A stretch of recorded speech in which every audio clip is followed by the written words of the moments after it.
नमस्कार, स्वागत है आपका हमारे चैनल में। मैं रानी गुप्ता आपके साथ। खबर सामने आ रही है, ममता बनर्जी का ये कहना है कि अकेले टीएमसी पार्टी ही ऐसी पार्टी है जो कि डबल इंजन की सरकार को सत्ता से उखाड़ फेंक सकती है। आपको बता दें कि ऐसा ही दावा एक बार उन्होंने साल 2022 के विधानसभा चुनाव में उत्तर प्रदेश में किया था और उन्होंने फुटबॉल फेंकते हुए ये कहा था कि यूपी में अब खदेड़ा होबे और यूपी की सियासत से बीजेपी को हटा फेंकेंगे। लेकिन देखने को मिला कि बीजेपी की कितनी शानदार बहुमत से जीत हुई है। तो इसी के साथ ही जहां ममता बनर्जी ने यह कहा है कि टीएमसी ही एक अकेली पार्टी है जो कि डबल इंजन सरकार को हटा सकती है, तो ऐसे में यह कहा जा रहा है कि क्या ये उन तमाम विपक्षी पार्टियों के लिए संदेश है, चेतावनी है कि ममता बनर्जी खुद को पीएम का उम्मीदवार समझती हैं और कांग्रेस समेत तमाम विपक्षी दलों के लिए बड़ा झटका है, क्योंकि जहां बार बार यह कहा जा रहा है कि विपक्ष एक बार फिर से साल 2019 की तरह साल 2024 में भी एक साथ आएगा और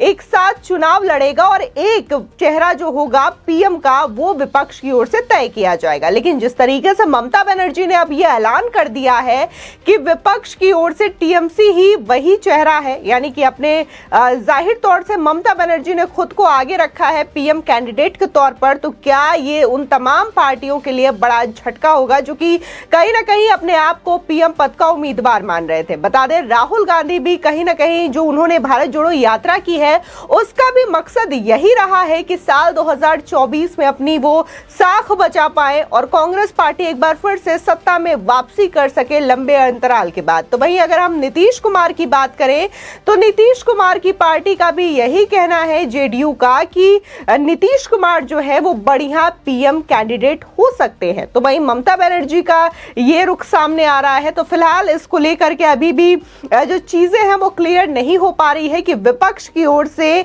आखिर वो सब साथ चुनाव लड़ेंगे या फिर जिस तरीके से लोगों के द्वारा ऐलान किया जा रहा है कि अलग अलग चुनाव लड़ेंगे, तो इससे कहीं ना कहीं एनडीए पार्टी को फायदा पहुंच सकता है। आपको बता दें कि पश्चिम बंगाल की मुख्यमंत्री और टीएमसी की सुप्रीमो ममता बनर्जी ने मंगलवार को केंद्र की राजनीति को लेकर के अपने इरादे जाहिर कर दिए हैं। ममता बनर्जी ने यह कहा है कि उनकी पार्टी एकमात्र दल है जो कि भारतीय जनता पार्टी की डबल इंजन की सरकार को सत्ता से बाहर कर सकती है और देश के लोगों को बीजेपी का विकल्प मुहैया करा सकती है। बता दें, अगरतला में एक जनसभा को संबोधित करते हुए ममता बनर्जी ने यह दावा किया है कि बीजेपी के शासन में त्रिपुरा में लोकतंत्र को पीछे ढकेल दिया गया है। ममता ने कहा कि त्रिपुरा में पार्टियों को राजनीतिक बैठकें आयोजित करने की इजाजत नहीं है और पत्रकारों को भी काम नहीं करने दिया जा रहा। 2 साल पहले हमारी पार्टी के नेताओं और कार्यकर्ताओं पर हमला किया गया है, उनकी गाड़ियों में तोड़फोड़ की गई,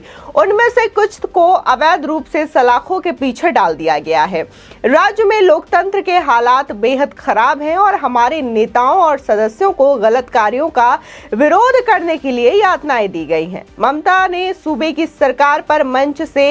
निशाना साधते हुए और आरोप लगाते हुए ये कहा कि जो पार्टी लोगों को 100 दिन के काम की गारंटी नहीं दे सकता, उसे वोट मांगने का कोई हक नहीं है। उन्होंने कहा कि टीएमसी एकमात्र ऐसी पार्टी है जो देश से डबल इंजन सरकार को सत्ता से बाहर कर सकती है और लोगों को विकल्प दे सकती है। ममता ने यह भी कहा कि त्रिपुरा के लोग आगामी चुनाव में सीपीएम कांग्रेस गठबंधन को खारिज कर देंगे और यही चीज लोगों ने बंगाल में किया था। उन्होंने कहा कि त्रिपुरा और बंगाल में भाषा, संस्कृति और खान पान सहित बहुत कुछ समान है। उन्होंने आश्वासन दिया कि अगर उनका दल सत्ता में आता है तो विकास की वही योजनाएं त्रिपुरा में भी शुरू की जाएगी जो फिलहाल बंगाल में उपलब्ध है। बता दें कि ममता सरकार की लक्ष्मी भंडार और कन्याश्री जैसी योजनाएं बंगाल में काफी लोकप्रिय मानी जाती है। ममता बनर्जी ने यह भी कहा है कि हम राज्य में अकेले चुनाव लड़ रहे हैं क्योंकि हम महागठबंधन करने के लिए समझौता नहीं करना चाहते। हम लड़ने के लिए और इस लड़ाई में बलिदान देने तक को तैयार है।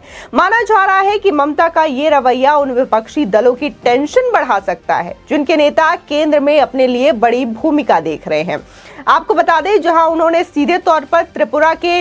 विधानसभा चुनाव को लेकर के ये ऐलान कर दिया है कि टीएमसी एक बार अब जो है वो गठबंधन से चुनाव नहीं लड़ेगी, और साथ ही उनका ये भी दावा है कि जो सीपीएम और कांग्रेस गठबंधन के साथ चुनाव लड़ रही है तो उसे भी जनता खारिज कर देगी। आपको बता दें कि त्रिपुरा का विधानसभा चुनाव इसी साल होने वाला है। ऐसे में बीजेपी के भी कई नेता जो है वहां पर जाकर के अपनी जनसभाएं करते हुए नजर आ रहे हैं। कल ही जो बीजेपी के राष्ट्रीय अध्यक्ष जेपी नड्डा, उन्होंने भी त्रिपुरा में गए थे, वहां पर जनसभा को संबोधित किया और कई सारे चुनावी घोषणाएं करते हुए जेपी नड्डा नजर आए। ऐसे में ममता बनर्जी का यह कहना कि वो जो है अकेले अपने दम पर चुनाव लड़ेंगी तो ये देखने वाली बात हो जाती है, क्योंकि त्रिपुरा में कहीं ना कहीं जो सरकार बनी हुई है फिलहाल गठबंधन की है। तो वहीं देखने को मिला था कि जब सीपीएम ने यह ऐलान किया कि वो कांग्रेस के साथ मिलकर के चुनाव लड़ेगी तो उसमें से कई ऐसे सदस्य और उनके कार्यकर्ताओं ने बीजेपी का दामन थाम लिया, क्योंकि जैसे ही उन्होंने इस बात की घोषणा की कि वो कांग्रेस के साथ आकर के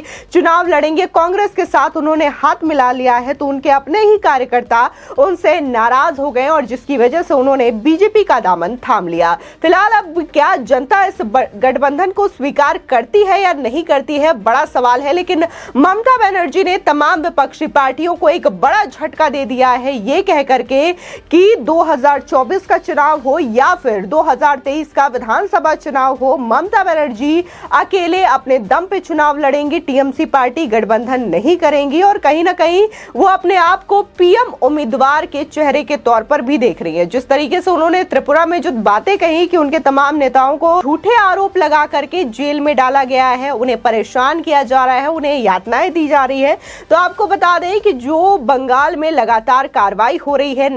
नेशनल एजेंसीज के द्वारा, चाहे फिर वो सीबीआई हो, ईडी हो, इनकम टैक्स डिपार्टमेंट हो, उनके बहुत सारे ऐसे मंत्रियों पर यह कार्रवाई हुई है जिसकी वजह से आज ममता बनर्जी ये कह रही हैं। बता दें, चाहे पार्थ चैटर्जी का नाम ले, अनुव्रत मंडल का नाम ले या फिर उनके खुद के भतीजे अभिषेक बैनर्जी का नाम ले, तमाम नाम ऐसे हैं जो कि मनी लॉन्ड्रिंग के केस में फंसे हुए नजर आ रहे हैं और इनमें से कुछ तो जेल के पीछे भी हैं। ऐसे में ममता बनर्जी ये कहती हैं कि इनके तमाम मंत्रियों को झूठे आरोप में जेल भेज दिया गया है, उन्हें यातनाएं दे रही है। फिलहाल लोकसभा चुनाव को लेकर के सभी पार्टियां अपनी अपनी ओर से तैयारी कर रही है, लेकिन इससे पहले जो साल 2023 का विधानसभा चुनाव है वो भी अपने आप में सेमीफाइनल माना जा रहा है और इस दौरान भी कई पार्टियां जो है वो तैयारी करते हुए नजर आ रही है। लेकिन अगर बात हम कांग्रेस की करें तो कांग्रेस जो है भारत जोड़ो यात्रा करने के बावजूद जो प्रसिद्धि है, जो लोकप्रियता है, वो कहीं ना कहीं मिलती हुई